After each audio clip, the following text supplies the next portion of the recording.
Hello welcome guys, welcome to my channel. जैसे कि आपने थंबनेल देखा कि ANM, GNM, BSc nursing, BPT and OT technician salary, इनकी सैलरी क्या होती है।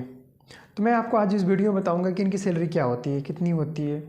कुछ लोग होते हैं क्या कि बर्मी करते हैं, बर्मी करने के बाद जाके एडमिशन ले लेते हैं और इनको पता नहीं होता है कि सैलरी क्या होती है। एडमिशन ले लेते हैं, कोर्स कंप्लीट कर लेते हैं, तब इनको बाद में पता पड़ती है अरे यार इन कोर्स की इतनी सैलरी है, इनकी क्या सैलरी है। इनको बाद में पता पड़ी कि हमने गलत कोर्स कर लिया। तो मैं आपको बताऊंगा कि जो हमें कोर्स करना है कौन सा करना है, बेटर कौन सा रहेगा आपके लिए, सैलरी किसकी क्या है। अगर मेरे चैनल में आप नए हो तो प्लीज़ सब्सक्राइब कर दें, चैनल को शेयर ज़रूर करें। पहले आता है मैं एएनएम। पहले एएनएम होता है क्या है। एएनएम जो गाइस 2 साल का होता है, ये डिप्लोमा कोर्स होता है, ठीक है। 2 साल का कोर्स होता है जो कि आप एएनएम क्या है मैं बताता हूँ कि एएनएम जो आपने देखा होगा पोलियो पिलाने वाली को, गाँव में पोलियो वाली आती है, आपने तो सब देखा होगा। तो जो पोलियो पिलाने वाली होती है उन्होंने एएनएम कर रखा होता है। अगर मैं हॉस्पिटल में उनकी सैलरी की बात करूं, ऐसे तो हॉस्पिटल में जल्दी लेते नहीं है एएनएम वाले को, ठीक है। एएनएम अगर हॉस्पिटल में सैलरी की बात करूं तो उनको जो सैलरी होती है ऐसे ही 10,000 12,000 उनको प्राइवेट सेक्टर में मिलती है। गवर्नमेंट अगर होगी तो 15+ ही है उसकी गवर्नमेंट एएनएम वालों की, ठीक है। तो इन कोर्स करने के लिए हमें जो फीस की ज़रूरत होती है, कुछ कॉलेज में 30,000 की भी फीस है, कहीं में 25 की भी है, कहीं में 50 की भी है। 2 साल का कोर्स होता है, लाख रुपए तक में कोर्स कंप्लीट हो जाता है। तो आपको सैलरी 12-13 हज़ार तक मिल जाती है। एक्सपीरियंस है तो 15,000 तक भी मिल जाती है। अब बात करते हैं जीएनएम। जीएनएम जो होता है 3 साल का कोर्स होता है, नर्सिंग कोर्स है, डिप्लोमा है, ग्रेजुएशन नहीं है, डिप्लोमा कोर्स है। इनको करने में 3 साल लगेगा। इनकी पढ़ाई जो होती है आपकी हिंदी में भी होती है, इंग्लिश में भी होती है। आप हिंदी में भी एग्ज़ाम दे सकते हैं इनको और इंग्लिश में भी एग्ज़ाम दे सकते हैं। इनका 3 साल का कोर्स होता है। आपको अगर जैसे आप सोचेंगे कि अगर मैं वहाँ पे पढ़ने के लिए जा रहा हूँ तो आप वहाँ पे कॉलेज में आप हिंदी में भी पढ़ सकते हैं, इंग्लिश में पढ़ सकते हैं, दोनों ऑप्शन होता है आपके पास। एग्ज़ाम कौन सी लैंग्वेज देना है वो भी ऑप्शन होता है। तो बात करते हैं इनकी फ़ीस की। जीएनएम की फ़ीस अगर पूछा जाए तो गाइस 40,000 से 70,000 तक का फ़ीस होती है। 70 तक का एवरेज फ़ीस हो, जो कॉलेज में 40,000 से 70 तक की एवरेज फ़ीस होती है पर ईयर की,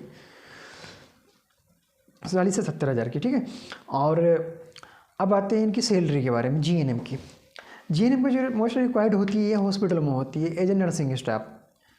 as a nursing staff hospital में जो ये होती है इनकी रिक्वायरमेंट होती है। सबसे ज़्यादा नर्सिंग की डिपार्टमेंट में ही रिक्वायर्ड होती है इसकी।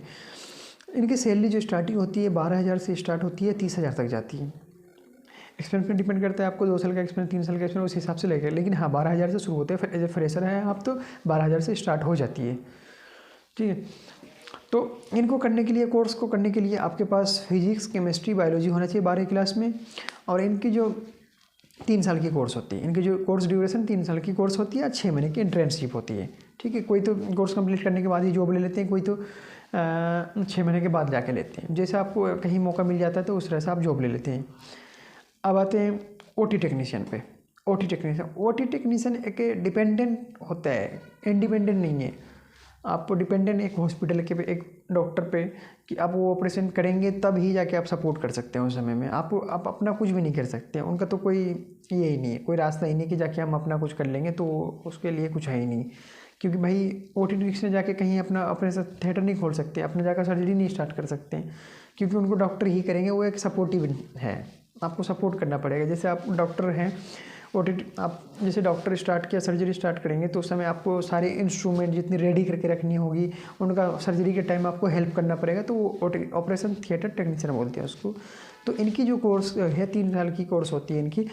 और इनकी जो फ़ी है इनकी भी वही 40,000 से 70,000 तक की फ़ीस होती है। कॉलेज पे डिपेंड करता है कि आप कौन सी कॉलेज में एडमिशन ले रहे हो, ठीक है। अब आती है इनकी सैलरी के बारे में। इनकी भी सैलरी वही 12,000 से 30 तक जाती है, 30-35 तक जाती है। जैसे आपका एक्सपीरियंस है उस हिसाब से आपको सैलरी मिल जाती है, ठीक है। तो लेकिन हाँ ये कोर्स आप डिपेंडेंट हैं हॉस्पिटल पे और डॉक्टरों पे, ठीक है। यह इंडिपेंडेंट नहीं है। जीएनएम तो चलो आपने कहीं अपना क्लिनिक विलिंग में दे भी देते हैं, कहीं गाँव घर में निकाल लेते हैं, लेकिन इनमें कोई ये नहीं कि आप गाँव में जाके कुछ कर लोगे, ठीक है। तो अब आते हैं बीएमएस में। BMS जो बैचलर ऑफ आयुर्वेदिक मेडिसिन वाला होता है, तो इनका क्या होता है, इनका आपको कोर्स करने के लिए आपको तो नीट निकालना पड़ेगा, आपको नीट क्वालिफाई होना चाहिए, चाहे कितना मार्क्स हो लेकिन क्वालिफाई होना चाहिए।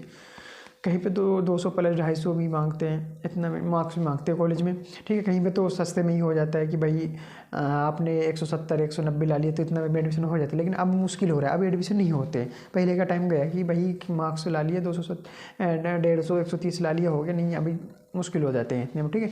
इनकी जो कॉलेज फीस होती है 2.5 लाख से 3 लाख की फीस होता है पर ईयर की, ठीक है। इनकी 2.5 लाख से 3 लाख की यहाँ पर ईयर की होती है। 4 साल का कोर्स होता है, 6 महीने का इंटर्नशिप होता है, तो टोटल 5 साल मान के चलो, 5 साल लगना ही लगना, 5 साल इनके कोर्स में लग जाते हैं। अब आते हैं इनकी जो आपकी ये होना चाहिए, अब आपको फिजिक्स केमिस्ट्री बायोलॉजी आपको 12 में होना चाहिए और नीट क्वालिफाई होना चाहिए, ठीक है। और इनकी सैलरी की बात में आते हैं, इनकी सैलरी जो स्टार्टिंग होती है भाई 30 से स्टार्ट हो जाती है, 30,000 से 25,000 से स्टार्ट हो जाती है। As a doctor RMO hospital में लग जाते हैं, ठीक है। हाँ, हर हॉस्पिटल कहीं भी लग सकते हैं आप, लेकिन गवर्नमेंट में आप नहीं जा सकते, मेडिसिन वाले में आप, ठीक है। आयुर्वेदिक वाले में आप जा सकते हैं।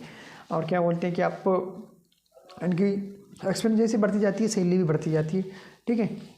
अगर अगर कोई दूसरे कोर्स में आपको पूछना हो, कोई दूसरे कोर्स में आपको वीडियो बनाना है, तो ज़रूर कमेंट डालें और सारी डिटेल्स लिख दें, मैं सारी क्वेश्चन में आपको आंसर दे दूंगा। अगर कॉल करना हो मेरे को तो मेरा कॉन्टैक्ट नंबर दिया, आप वहाँ पे कॉल भी कर सकते हो, ठीक है। और ये जो मैंने सारी चीज़ें बताई एक जेन्युइन ये है, क्योंकि मैं हॉस्पिटल लाइन पे काम करता हूँ, मेरे को पता है क्या है नहीं, ठीक है। अगर वीडियो अच्छा लगे तो ज़रूर शेयर लाइक ज़रूर करें। Thank you.